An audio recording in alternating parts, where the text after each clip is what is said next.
NEET 2026 का result हाल ही में घोषित हुआ और घोषित होने के साथ जिला महेंद्रगढ़ की अग्रणी संस्था ज्ञान बूस्टर ने अपना परचम लहराया। एक साथ 15 छात्र छात्राओं को नीट के माध्यम से डॉक्टर बनने का अवसर दिया। मेरे साथ 15 जिलों में टॉपर रहे वंशु यादव मौजूद हैं। हम उनसे बातचीत करेंगे कि उन्होंने किस तरह से इस शिक्षण संस्थान में अपनी शुरुआत की और किस तरह से उन्होंने शिक्षा ग्रहण की और उन्होंने पहले ही अटेम्प्ट में अपना परचम लहराया है। मेरे साथ वंशु मौजूद है, हम उनसे बातचीत करेंगे। वंशु बताइए। सबसे पहले सभी को नमस्कार। मैं वंशु नारनौल जिले में आया था बचपन से। मेरा 10th क्लास के बाद 11th में मैं ज्ञान बूस्टर में आया। ज्ञान बूस्टर में आने के बाद सुशांत सर ने मेरे साथ जो मेहनत की है वो तारीफ लायक है। और अगर आपको मेरी तरह नीट में कामयाब होना है तो सिर्फ एक ही तरीका है, हर रोज आपको 10 से 12 घंटे रेगुलर पढ़ना पड़ेगा और रेगुलरिटी मेंटेन करनी पड़ेगी। अगर आप वो नहीं कर रहे हो तो आप कहीं ना कहीं अपने रिजल्ट में पीछे होते जा रहे हो। ज्ञान बूस्टर ज्ञान को बढ़ावा देने वाला शिक्षण संस्थान, जैसा कि नाम से ही प्रतीत होता है। हम एक बार जो इनके शिक्षक हैं सुशांत सर, उनके पास चलते हैं, उनसे जानेंगे कि बच्चों को किस तरह से वो तैयारी करवाते थे और उनका लक्ष्य क्या निर्धारित रहता था, कितने घंटे तक बच्चों को तैयारी करवाते थे। और सुनने में आया है कि वंशु तो हॉस्टल में रहने वाला बंदा था। जी बताइए। पहले तो मैं आपका धन्यवाद करूंगा सर कि आप लोग हमारे बच्चों की कवरेज के लिए आए, और सारे जो हमारे स्टूडेंट्स हैं, जो अचीवर्स हैं, इनका बहुत बहुत बधाई दूंगा। और देखो, इन बच्चों ने बहुत तपस्या करी है सर। हमारा जो मॉडल है ज्ञान बूस्टर का, वो जो हमारा सिस्टम है वो बाकी से थोड़ा सा डिफरेंट है। हम लोग यहाँ 8 बजे से 3 बजे तक पढ़ा के सिर्फ ऐसा नहीं करते कि उसको पढ़ाने के बाद हमारा काम खत्म है, बल्कि 3 बजे से लेकर के शाम के 3 बजे से लेकर के सुबह के 8 बजे तक की जिम्मेवारी भी हम लेते हैं। और उसी कड़ी में इन बच्चों ने जी तोड़ मेहनत करी है। हमारे यहाँ सेल्फ स्टडी होती थी, लगभग सारे बच्चे उसी सेल्फ स्टडी के अंदर पढ़ते थे। इनका घर बिल्कुल ज्ञान बूस्टर के बगल में है, फिर भी वहीं आके पढ़ते थे। तो एक माहौल जो है वो ज्ञान बूस्टर ने दिया है इनको। बच्चों ने जी तोड़ मेहनत करी है, अपने टीचर्स को ओबीडियंटली फॉलो किया है। हमारा हर स्टूडेंट इस बात के लिए काबिल के तारीफ के काबिल है, और सभी पेरेंट्स बधाई के पात्र हैं कि जिन्होंने बच्चों को हमें सौंपा। और आज हमें बेहद खुशी है कि हमारे बच्चे बहुत सारे जो रिजल्ट्स आपको मिले, उसके साथ साथ हमें डिस्ट्रिक्ट टॉपर भी मिला। और साथ ही साथ में अभी पता चला है हमें कि सिर्फ हमारे डिस्ट्रिक्ट में नहीं है, बहुत सारे डिस्ट्रिक्ट का टॉपर वंशु ही है। तो ये हमारे लिए फख्र की बात है। और उससे भी ज्यादा इंपॉर्टेंट बात ये है कि लोकल एरिया में अब देखो इस बात पे मोहर लग गई है। पहले हमारे पास ऐसा रिजल्ट नहीं था। अब लोकल एरिया में बच्चा नारनौल में ही रह के एक ऐसा रिजल्ट दे रहा है जो कोटा सीकर दिल्ली के बच्चे भी नहीं दे पा रहे। इसका मतलब ये है कि काबिलियत जो है उसमें बच्चे का बड़ा रोल है। बच्चे ने खुद बताया अभी कि यदि वो सेल्फ स्टडी कोई नहीं कर रहा है तो फिर उसका रिजल्ट की ज्यादा संभावना ही नहीं है। और ज्ञान बूस्टर सेल्फ स्टडी के माहौल को और अच्छा डे बाय डे कर भी रहा है और बच्चों को प्रोवाइड कर रहा है कि बच्चे वहां पर पढ़ें और बहुत अच्छे से रिजल्ट दें। और इसका प्रमाण है कि हमारा इतना अच्छा सा रिजल्ट आया है। हमारे पास चुनिंदा स्टूडेंट्स थे, उन चुनिंदा स्टूडेंट्स में हमारी कोई भीड़ नहीं है। ऐसा नहीं है कि हमारे बैच बहुत बड़े हैं कि बहुत भीड़ भरी हुई, उनमें से ये स्टूडेंट्स हैं। ये रिजल्ट मायना इसलिए भी ज्यादा रखता है कि कुछ लिमिटेड स्टूडेंट्स थे, उनमें से इतना बेहतरीन रिजल्ट आया। मेरे साथ एक बार फिर से हम वंशु के पास चलते हैं, जानेंगे कि कितने मार्क्स उन्होंने प्राप्त किए हैं और कितनी उनकी रैंक है। एक बार दोबारा से चलते हैं। वंशु बताइए, कितने मार्क्स आपने? मेरे रीनीट में टोटल मार्क्स 681 है और मेरी AIR रैंक है 233 और मेरी कैटेगरी रैंक है 57। आपने रैंक बताया, सब कुछ बताया। अब अपने परिवार के बारे में बताइए और अपनी शिक्षा के बारे में बताइए कि आपकी स्कूलिंग कहाँ से हुई, किस तरह से आप ज्ञान बूस्टर में आपने दाखिला लिया और आगे क्या मुकाम रहेगा। ज्ञान बूस्टर के टीचर्स मेरे को पहले से जानते थे और मेरे पेरेंट्स को मैं बहुत ज्यादा धन्यवाद कहना चाहूंगा कि उनके बिना मैं कुछ नहीं कर पाता। और आज भी मैं उनके बिना कुछ नहीं हूँ। हाँ, और मेरे बड़ी मम्मी और बड़े पापा के पास मैं रहा हूँ। हाँ, और उन्होंने जितना मेरे लिए किया है ना, शायद कोई नहीं कर सकता। आपकी उम्र कितनी है? मेरी उम्र 17 ईयर्स है। 17 साल की उम्र, यानी कि छोटा पैकेट बड़ा धमाका। हम उनके पिताश्री संजय जी से बात करेंगे। संदीप जी हैं मेरे साथ में, बातचीत करेंगे। संदीप जी क्या करते हैं आप? हम फार्मर है। किसान है। हाँ किसान। मेरे साथ ये किसान है और किसान का बेटा जिला महेंद्रगढ़ के साथ साथ 15 जिलों में टॉपर है। संदीप जी, खेती बाड़ी से गुजर बसर हो जाता है? हाँ जी, हो जाता है। इसके अलावा और कोई इनकम सोर्स? मेरे मिसेज है जी, स्टाफ नर्स। पिता फार्मर और माता स्टाफ नर्स। हम चलते हैं दूसरी छात्रा के पास में, बातचीत करेंगे। बेटा आ गई, क्या नाम? Lovely Yadav. Divya Yadav. Lovely Yadav. Lovely Yadav. Lovely, मेरे को एक बात बताइए बेटा, सिंपल सी बात है, आप लोगों की संख्या ज्यादा, हाँ जी। लड़कों की संख्या कम, हाँ। क्या मानते हैं कहीं ना कहीं बेटियां आज की तारीख में स्टडी हो या किसी भी तरह का क्षेत्र हो आगे? हाँ जी। हाँ। हम दूसरी छात्रा के पास चलेंगे। बेटा क्या नाम? यशिका। जेसिका। कितना रैंक आया? All India rank 4256 and category rank 1998। इसके अलावा टोटल मार्क्स कितने आए आपके? 625। 625। क्या कहेंगे ज्ञान बूस्टर को लेकर?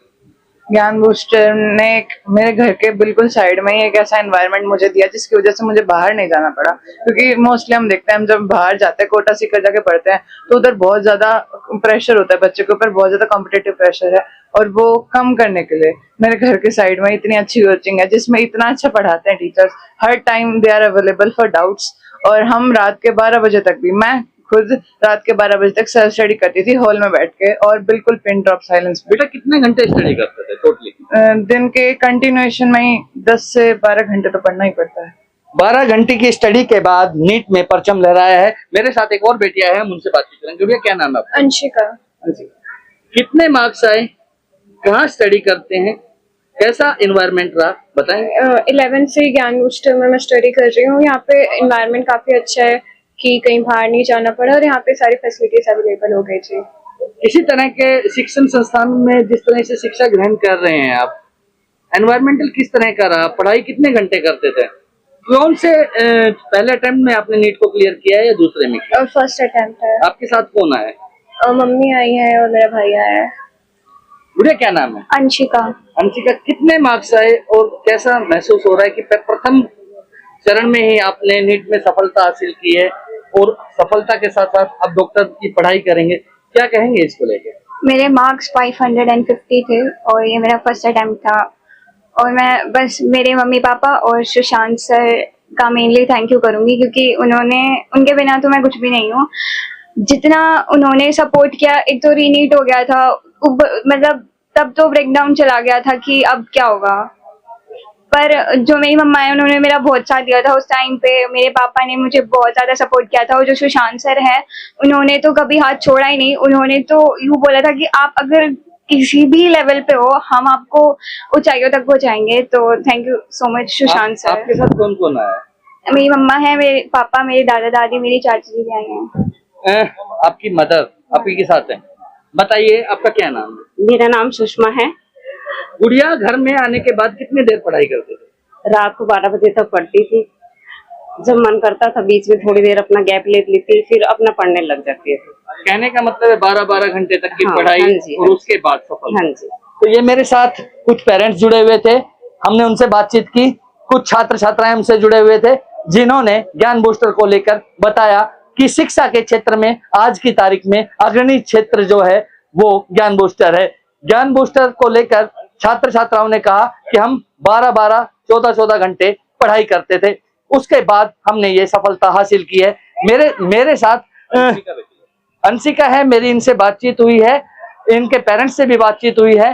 इन्होंने खुद ने बताया कि बिटिया जो है घर पे 12 से 14 घंटे पढ़ाई करती है। सर आपका क्या नाम है? Anil Kumar sir. As a parents मैं बहुत ही खुश हूँ आज, और जो इतने जो ज्ञान बूस्टर से जो ये कमल खिल खिल के निकले हैं, और इनको एक भगवान जो इनको है ना एक अपना देवदूत बना के भेजा है इन्होंने।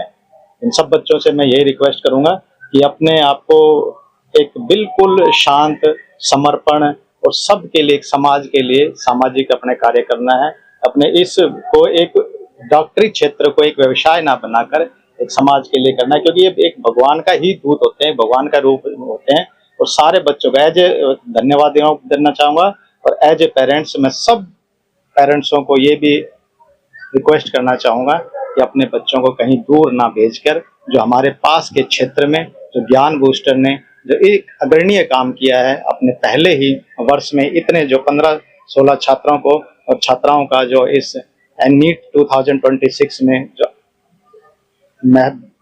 महत्वपूर्ण जो भूमिका निभाई है उसमें अपने बच्चों का एडमिशन कराएं, और जो बच्चे रह गए हैं वो भविष्य में पूरी तैयारी के साथ, ज्ञान बूस्टर पर विश्वास के साथ आगे अपने जीवन को सफल बनाएं। मेरे साथ ज्ञान बूस्टर संस्था के सीईओ जुड़े हैं, एक बार हम उनसे फिर से बात करेंगे। सुशांत जी, 2 वर्ष से आप ज्ञान बूस्टर को रनिंग कर रहे हैं, कठिनाइयां बहुत आई हैं, बहुत चुनौतियों भरा सफर रहा है। बिल्कुल 2024 के बाद 2025 में भी मैंने आपका नीट का कार्यक्रम देखा था जी। किस तरह का वो कार्यक्रम था, कितने बच्चों ने उस समय सफलता पाई थी, क्योंकि आज वो कहीं ना कहीं वो जो छात्र और वो छात्राएं थे वो डॉक्टरी की पढ़ाई कर रहे हैं, किस तरह का महसूस होता है जब आपके शिक्षण संस्थान से बच्चे निकल कर नीट की परीक्षा में पहुंचते हैं? देखो सर, नितिन सर, बहुत अच्छा लगता है कि जब कोई बच्चा हमारे अपने घर में रह के, अपने लोकल एरिया में रह के और इतने ऊंचे मुकाम पे जाता है। इतने लोग पेपर में बैठते हैं, परीक्षा में बैठते हैं, लगभग 23-24 लाख लोग परीक्षा में बैठते हैं, उसमें से कुछ मुट्ठी भर लोग कामयाब हो पाते हैं। तो एक बहुत बड़ी अचीवमेंट ये है बच्चों की, और हमारे लिए ये अचीवमेंट इस मायने में बहुत ज्यादा है क्योंकि ये बच्चे 11th में हमसे जुड़े थे, जो हमारा पहला साल था। पिछले साल जो था हमारे पास सिर्फ ड्रॉपर्स बैच था, इस बार हमारे पास 12th का बैच था, ड्रॉपर्स का बैच था। तो ये 11th वाले जो बच्चे थे जो हमारे पास अब पास आउट हो रहे हैं, इन्होंने जो हमें रिमार्केबल अचीवमेंट दी है, इससे बड़ी खुशी हो रही है। और हमें विश्वास है कि आने वाले समय में हम बहुत अच्छा करेंगे और भी नए नए कीर्तिमान स्थापित करेंगे। ये तो सिर्फ एक शुरुआत है। 2025 में कितने छात्र छात्राओं ने नीट की परीक्षा को पास किया? सर, अभी जो हमारे जिनको जीएमसीज एक्सपेक्टेड हैं वो लगभग 15 छात्र छात्राएं हैं, और इनको लगभग एक्सपेक्टेड जीएमसीज मिल जाएंगे, गवर्नमेंट मेडिकल कॉलेजेस। साथ ही साथ हमारा एक स्टूडेंट जो है वो आउटस्टैंडिंग परफॉर्मेंस के साथ ना सिर्फ महेंद्रगढ़ डिस्ट्रिक्ट का टॉपर रहा है, बल्कि वो हरियाणा के बहुत सारे जिलों का टॉपर रहा है। और ये बात सिर्फ टॉपर की नहीं है, बात ये है कि एक बच्चा अपने घर के पास रह के, घर के पास पढ़ाई करके इतना अच्छा अचीव कर रहा है। और एक बात और जो इम्पोर्टेंट है यहाँ पे कि बच्चा बिल्कुल स्ट्रेस फ्री माहौल में पढ़ा है। बहुत सारे बच्चे सिर्फ पढ़ाई पढ़ाई पढ़ाई पढ़ाई, ये तो खेलते भी थे भाई साहब। ये तो इनके लिए तो हम चेस, कैरम, ये वाली चीजें भी हम लोग अरेंज करते थे। मैंने मौके पर देखा जो 15 जिलों का टॉपर है वो डांस देखा होगा आपने, खेलते कूदते मैंने वो भी देखा कि आज वो खुशी मना रहा है, और साथ में ही अगर देखने योग्य चीज रही तो अपने साथियों के साथ, सहपाठियों के साथ वो नृत्य करता भी नजर आया। बिल्कुल बिल्कुल, उसकी पिछली वीडियोज आप देखोगे, और सिर्फ उसके नहीं, हमारे बाकी बच्चों के भी। हमारे इंस्टीट्यूट का कल्चर ही ऐसा है कि बच्चे ना सिर्फ पढ़ाई कर रहे हैं, बल्कि देखो बाकी बच्चे क्या करते हैं, स्ट्रेस रिलीज करने के लिए सोशल मीडिया का यूज करते हैं। हमारे बच्चे सोशल मीडिया से दूर है साहब। हमारे बच्चे टीटी खेलेंगे। कभी आओ ज्ञान बूस्टर पे, आपको शाम के टाइम 3 से 4 टीटी टाइम हमारा, उसमें चेस खेलते हुए मिल जाएंगे, कैरम खेलते हुए मिल जाएंगे, टीटी खेलते हुए मिल जाएंगे। हमारा स्पोर्ट्स टाइम है वो। एक आखिरी सवाल है, क्या आप ये नहीं मानते जहां हमारा दक्षिणी हरियाणा जो है लिंगानुपात के कारण हमेशा से ही थोड़ा सा शिकार रहा है, वहां कहीं ना कहीं मैंने आपका जो नीट का जो रिजल्ट आया है उसमें आपके संस्थान को लेकर बेटियों की संख्या ज्यादा है, ऐसे में लोगों को क्या संदेश दें? देखो सर, बेटियां जो है वो कहीं ना कहीं मैं अच्छे से मानता हूं कि बॉयज के कंपैरिजन में ज्यादा सिंसियरिटी से काम करती हैं। और ये सिर्फ और सिर्फ हमारे इंस्टीट्यूट का मसला नहीं है, ये आप ओवरऑल नीट में देखोगे तो वहां पर भी ये चीज देखने को मिलेगी। एक तो नीट में ना गर्ल्स का जो रेशियो है इनटेक जो क्लासरूम में होता है, जो क्लासरूम में संख्या होती है गर्ल्स की, वो भी ज्यादा रहती है। तो गर्ल्स का इंक्लिनेशन थोड़ा रहता है। आजकल जेई में भी गर्ल्स आने लगी हैं, तो ऑफ कोर्स गर्ल्स थोड़ा सा ज्यादा सिंसियरली काम कर रही है, और हमारे बॉयज को थोड़ा सा और डेडिकेशन और डिवोशन के साथ काम करने की आवश्यकता है। नहीं तो आने वाले समय में ऐसा होगा कि सारी सीटें हमारी बेटियां ही भर देंगे। तो मेरे साथ जुड़े हुए थे ज्ञान बूस्टर के सीईओ और वो बच्चे जिन्होंने नीट की परीक्षा में परचम लहराया है। कलम की ताकत के लिए नारनौल से नितिन।